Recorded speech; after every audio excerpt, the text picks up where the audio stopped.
Hi అండి. నమస్తే. నేను మీ రమ. ది రమ కిచెన్‌కి స్వాగతం. ఈరోజు మన రెసిపీ వచ్చేసి ఒక స్నాక్ ఐటెమ్ అండి. Sweet corn samosa. ఈ స్వీట్ కార్న్ సమోసా తయారు చేసుకోవడానికి మనకు కావాల్సిన పదార్థాలు ఉడికించి పెట్టుకున్నటువంటి స్వీట్ కార్న్ అండి. ఇక్కడ నేను ఒక సింగిల్ స్వీట్ కార్న్ తీసుకొని బాయిల్ చేసి గింజలు సెపరేట్ చేసి పక్కన పెట్టుకున్నాను. పెద్దది ఒక ఉల్లిపాయ తీసుకొని సన్నటి ముక్కలుగా తరిగి పెట్టుకోవాలి. పచ్చిమిర్చి మన కారానికి సరిపడగా తీసుకోవచ్చండి. నేను ఇక్కడ ఒక మిర్చి తీసుకున్నాను. కొంచెంగా కొత్తిమీర కూడా సన్నగా తరిగి పెట్టుకోవాలి. ఈ సమోసా షీట్స్ కోసం మనం మైదా పిండి తీసుకోవాలి. మైదా పిండి తీసుకొని దాంట్లో కొంచెంగా ఉప్పు, కొంచెంగా వాము వేసుకొని ఒకసారి బాగా కలిపి ఒక స్పూన్ ఆయిల్ని వేడి చేసి ఈ పిండిలో వేసుకొని ఒకసారి కలుపుకోవాలి. ఇలా ఆయిల్ వేడి చేసి వేయటం వలన సమోసా షీట్స్ అనేవి చాలా క్రిస్పీగా వస్తాయండి మనం వేయించినప్పుడు.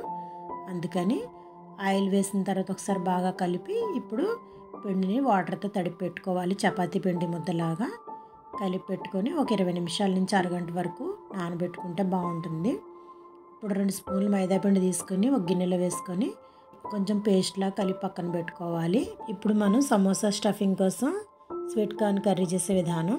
ముందుగా ప్యాన్ పెట్టుకొని కొంచెంగా ఆయిల్ వేసుకొని అది వేడైన తర్వాత మనం తరిగి పెట్టుకున్నటువంటి పచ్చిమిర్చి ముక్కలు, ఉల్లిపాయ ముక్కలు వేసుకొని సిమ్లో పెట్టుకొని దోరగా ఫ్రై చేసుకోవాలండి.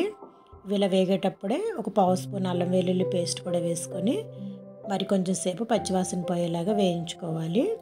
ఇప్పుడు కర్రీ సరిపడా ఉప్పు, కొంచెంగా పసుపు కూడా వేసుకోవాలి. వేసుకొని మరొకసారి బాగా ఫ్రై చేసుకోవాలి. ఇవి ఇలా వేగుతూ ఉండగానే మనం ఒలిచి పక్కన పెట్టుకున్నటువంటి స్వీట్ కార్న్ గింజలను కూడా ఇందులో యాడ్ చేసుకోవాలి. ఇవి వేసి మరో 2 నిమిషాల సేపు ఫ్రై చేసుకోవాలి. ఇప్పుడు కారం అనేది మన టేస్ట్కి సరిపడగా వేసుకోవాలండి. ఇందులో పచ్చిమిర్చి కూడా వేసాం కాబట్టి చూసి సరిపడా కారం కూడా వేసుకోవాలి. వేసి ఒకసారి బాగా కలుపుకొని చివరిగా కొంచెంగా గరం మసాలా యాడ్ చేసుకుంటే సరిపోతుంది. ఫైనల్గా చాప్ చేసినటువంటి కొంచెం కొత్తిమీరని యాడ్ చేసుకుని కర్రీ అనేది రెడీ అయిపోతుంది. పక్కన పెట్టుకోవాలి.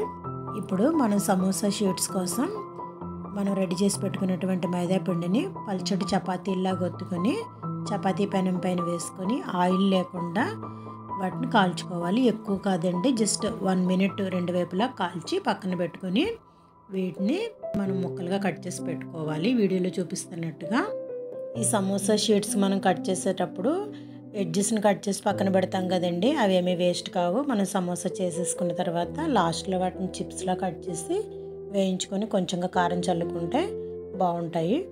ఇప్పుడు ఈ షీట్స్ని తీసుకొని మనం సకానికి మడిచి మిగిలిన భాగంలో మనం వీడియోలో చూపిస్తున్నట్టుగా ఈ మైదా పిండి పేస్ట్ అనేది అప్లై చేసి అంచులు విడిపోకుండా సమోసా షేప్లోకి దాన్ని ఫోల్డ్ చేసి లోపల కర్రీని వేసి మనం సమోసాలు తయారు చేసుకోవాలి.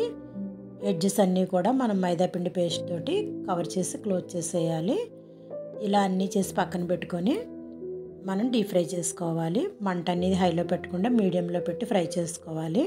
ఈ సమోసాలను మనం వీడియోలో చూపిస్తున్నట్టుగా గోల్డెన్ కలర్ వచ్చేలా ఫ్రై చేసుకుంటే 2 వైపులా బాగుంటాయండి. ఇవి బయటకు తీసిన తర్వాత కూడా కొంచెం కలర్ వస్తాయి కాబట్టి కొంచెం ముందుగానే మనం తీసేయాలి. ఈ వేడివేడి సమోసాలని టమాటా సాస్తో సర్వ్ చేసుకుంటే పిల్లలు చాలా ఇష్టంగా తింటారు. ఈ రోజుకైతే ఇంతేనండి. మరిన్ని రెసిపీస్తో ది రమా కిచెన్లో మళ్ళీ కలుద్దామండి. బాయ్ అండి.